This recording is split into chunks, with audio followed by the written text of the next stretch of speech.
আপনারা জানেন পিন্টু সাহেব সাম্প্রতিক আব্দুস সালাম পিন্টু অথবা আব্দুস সালাম সাহেব, যিনি বর্তমানে ঢাকার মেয়রের দায়িত্বে আছেন, অ্যাডমিনিস্ট্রেটর হিসেবে আছেন, পলিটিক্যাল অ্যাডমিনিস্ট্রেটর। এর আগে তিনি জাতীয় পার্টির বড় নেতা ছিলেন, বিএনপির বড় নেতা ছিলেন এবং বর্তমানে তিনি ঢাকার মেয়রের দায়িত্ব পেয়েছেন। অর্থাৎ আগামীতে নির্বাচন হলে তিনি মেয়র হিসেবে নির্বাচন করবেন, সেটাই কিন্তু ইঙ্গিত আমরা বুঝলাম। এতে কোনো সমস্যা নেই। বিজ্ঞ মানুষ, দলের দীর্ঘদিনের লোক, পলিটিক্যালি রাজনৈতিক দল যাকে মনে করে যোগ্য তাকে দিবেন, সেটা কোনো সমস্যা নেই। কিন্তু তিনি যে কথাটি বললেন যে বেতন দেওয়ার মতো টাকাও নাকি বাংলাদেশের সবচেয়ে বড় সিটি কর্পোরেশন, বড় শহর, রাজধানী শহর ঢাকার কোষাগারে নেই। অর্থাৎ বেতন দিতে পারবেন সেই অবস্থাও নেই। এই যে ঢাকা সিটি কর্পোরেশনকে দেউলিয়া করে গেল, এর আগের যিনি অ্যাডমিনিস্ট্রেটর তিনি যেটা বলছেন যে 1450 কোটি টাকা তারা 14,050 কোটি টাকা তারা রেখে গিয়েছেন। আর নাসিরুদ্দিন সাহেব বললেন, আব্দুস সালাম সাহেব বললেন যে মাত্র 25 কোটি টাকা রেখে গেছেন। তা এখন এই যে পার্থক্যটা কেন, টাকা আসলে কোথায় গেল, এটা একটু খতিয়ে দেখা দরকার। এখন সবচেয়ে বড় যে জিনিসটা হয়েছে, বাংলাদেশকে শাসন করবে একটি রাজনৈতিক দল, একটি রাজনৈতিক শক্তি। শুধু বাংলাদেশকে নয়, পৃথিবীর সমস্ত দেশে সমাজতন্ত্র, রাজতন্ত্র, গণতন্ত্র, স্বৈরতন্ত্র, আপনি যেই তন্ত্রই বলেন, সমস্ত তন্ত্রের মূল কথাই হলো তারা একটা রাজনৈতিক দলের আবরণে কিন্তু রাষ্ট্র পরিচালনা করে। এর কারণটা হচ্ছে রাষ্ট্র হচ্ছে একটা পলিটিক্যাল অর্গানাইজেশন। এই পলিটিক্যাল অর্গানাইজেশনে যদি কোনো রাজনীতিবিদ না থাকে, রাজনীতিবিদের কোনো ব্যবস্থা না থাকে, তাহলে সেটা ফাংশনিং করতে পারে না, কোথাও করেনি। যেমন মনে করেন মসজিদের যিনি ইমাম হবেন, ওয়াজ করবেন, তার অবশ্যই ইসলামিক জ্ঞান থাকতে হবে। অর্থাৎ তিনি যে লাইন থেকেই আসেন, তিনি মসজিদ হলে প্রথমত মুসলিম হতে হবে, দ্বিতীয়ত তিনি ইসলামিক জ্ঞান সম্পন্ন হতে হবে। তাহলেই তিনি কিন্তু নামাজ পড়াতে পারবেন, ওয়াজ করতে পারবেন, ইসলামিক ওয়াজ। তা না হলে তার কথা কেউ শুনবে না। একজন ভিন্ন ধর্মী মানুষ ইসলাম সম্পর্কে বয়ান দিবে আর মানুষ চোখের জল পেলে সেটাকে মেনে নিবে, সেটা ভাবা যায় না।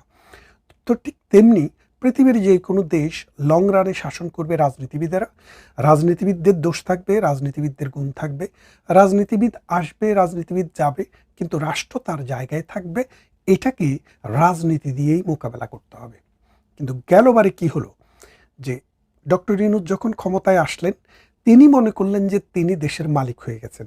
সকালে এবং বিকেলে রাজনীতির সাথে সম্পর্ক নেই, কাছাকাছিও নেই, সেই রকম লোক দিয়ে রাষ্ট্র পরিচালনার চেষ্টা করলেন। তারা দেশটাকে লুটে পুটে খেয়ে, এই যে মনে করেন আমেরিকার থেকে মোসা আলী রিয়াজকে নিয়ে এসছে, এই মোসা আলী রিয়াজকে এনে সংবিধান সংশোধন এবং সংবিধান সংস্কার বা নতুন সংবিধান প্রণয়ন অথবা এবং গণভোট নামে যেই তামাশাটা বাঙালি জাতি দেখল গত 15-16 মাস জুড়ে, এখন দেখা যাচ্ছে সেটা স্ক্র্যাপ।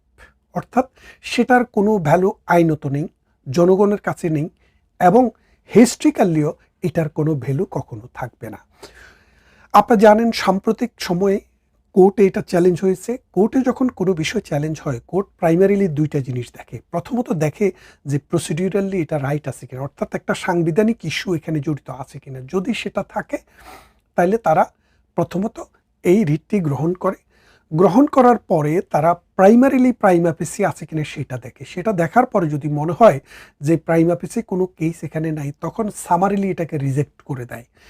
আর যদি দেখে যে না, এটাতে প্রাইমা ফেসি বিষয় আছে, কনস্টিটিউশনের লঙ্ঘন হওয়ার বিষয় এখানে আসলেই আছে, তখন তারা গভর্নমেন্টের বরাবরে, গভর্নমেন্টের এগেনস্টে রুল জারি করে, অর্থাৎ কারণ দর্শাও, শো কজ, এবং গভর্নমেন্টকে একটা সময় দেওয়া হয়।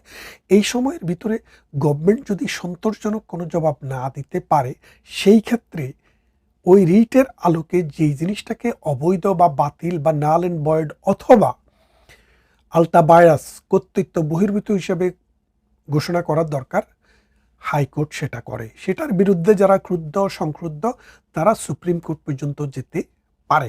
এখন বর্তমানে আমরা দেখেছেন যে সবাই বলেছে যে গণভোট করে এবং সংবিধান সংশোধনের শপথ নেওয়ার জন্য আদেশ দিয়ে প্রেসিডেন্ট যে বিধিটি জারি করেছেন সেটি নাল অ্যান্ড ভয়েডের জন্য সুপ্রিম কোর্টে একদল লয়ার গিয়েছেন এবং সুপ্রিম কোর্ট সরকারের বিরুদ্ধে অলরেডি শোকজ দিয়েছে।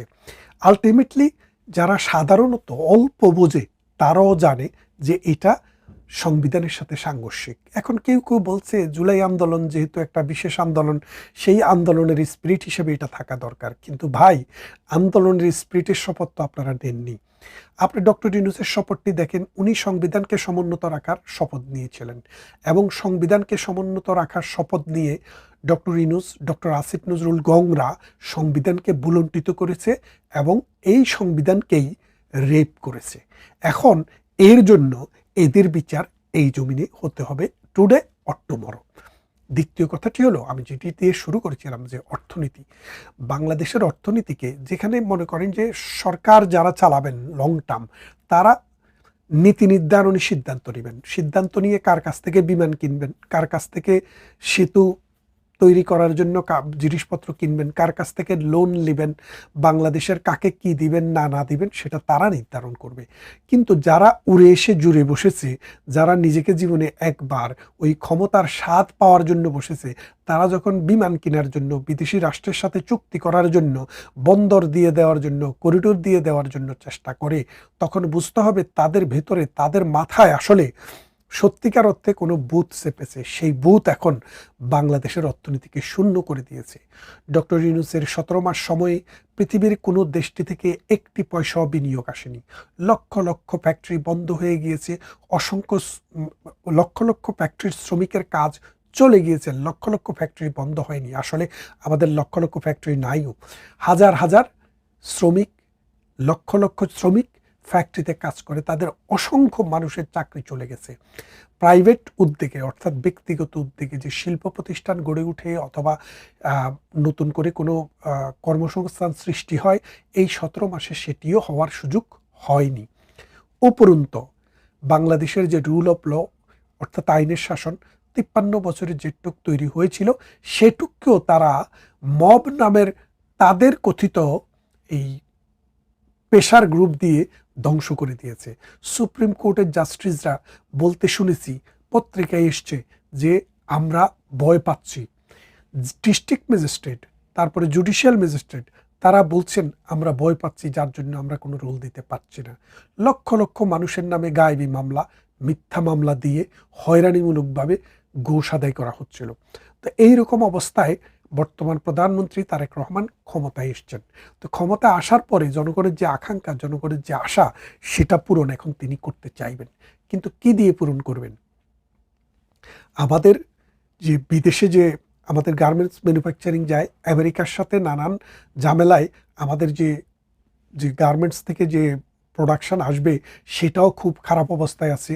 তুলা নিয়ে সমস্যা, ভারতের সাথে সমস্যা, যার কারণে 15-20% এখানে আমাদের গার্মেন্টস ব্যবসা অলরেডি কমে গেছে এবং বৈষয়িক এই অবস্থা এটা আরও কমের দিকে যাবে। এক, দ্বিতীয়ত আপনি যদি দেখেন যে মধ্যপ্রাচ্য থেকে আমাদের যে 70 লাখ শ্রমিক যে টাকা পাঠায়, এই 70 লাখ শ্রমিকের সাথে আমাদের প্রায় 3.5 কোটি মানুষ জড়িত। 70 লাখ বলতে মনে 7 মিলিয়ন, প্রত্যেকজনের সাথে 5 জন করে ফ্যামিলি মেম্বার থাকলে 5 7 35, 350, তার মানে 350 লাখ মানে হচ্ছে 3,50,00,000। এই 3,50,00,000 মানুষের জীবন জীবিকা হুমকির সম্মুখীন হচ্ছে। গালফ ওয়ারে যদি আরও কন্টিনিউ হয়, সেটার যে কি বুমেরাং হবে, কি বড় একটা চ্যালেঞ্জ হয়ে দাঁড়াবে সারা বিশ্বের জন্য, ইভেন আমেরিকার জন্য, সেটা কল্পনাও করা যায় না।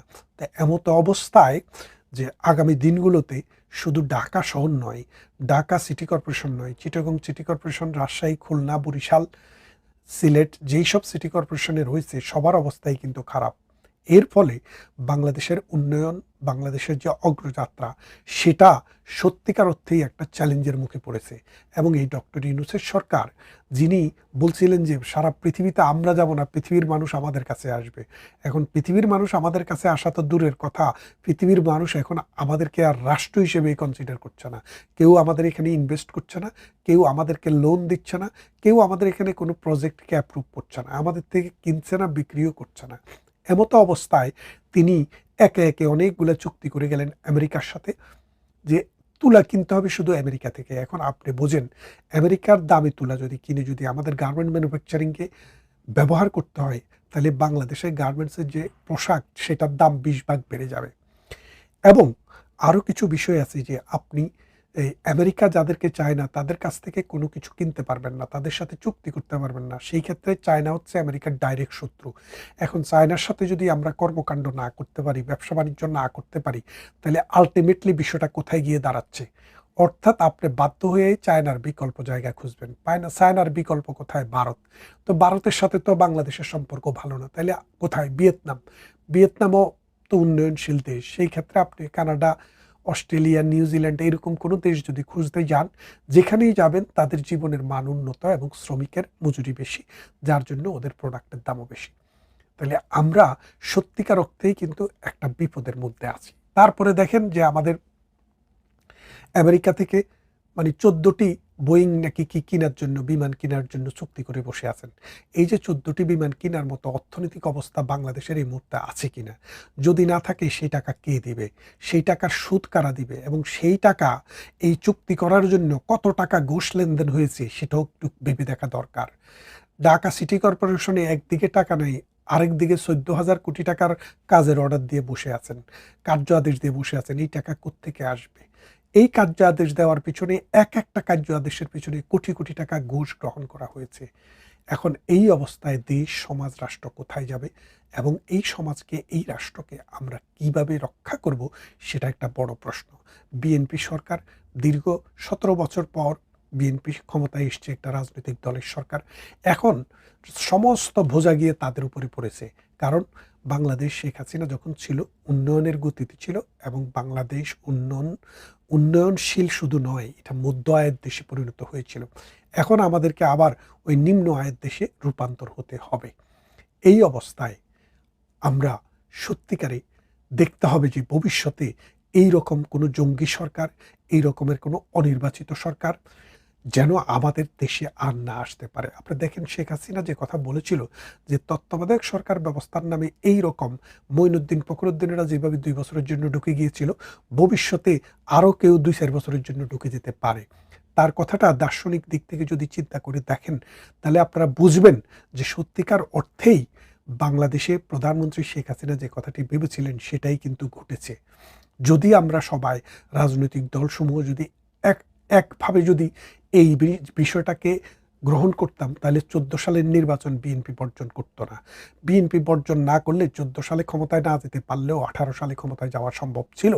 18 সালে ক্ষমতায় গেলে এবং পট পরিবর্তন হলে বাংলাদেশের রাজনৈতিক আকাশে যে দুরবস্থা, সেটা কখনো তৈরি হতো না।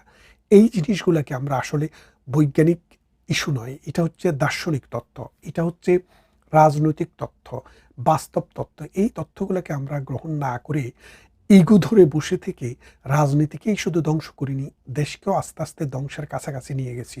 ডক্টর ইউনূস, ডক্টর আসিফ নজরুলদের মতো বাটপাররা এসে দেশের ক্ষমতা গ্রহণ করে দেশের 12টা বাজিয়েছে। দেশকে 7 তালা করার পরিবর্তে নিচতলায় ঢুকিয়ে দিয়েছে। আসুন, এই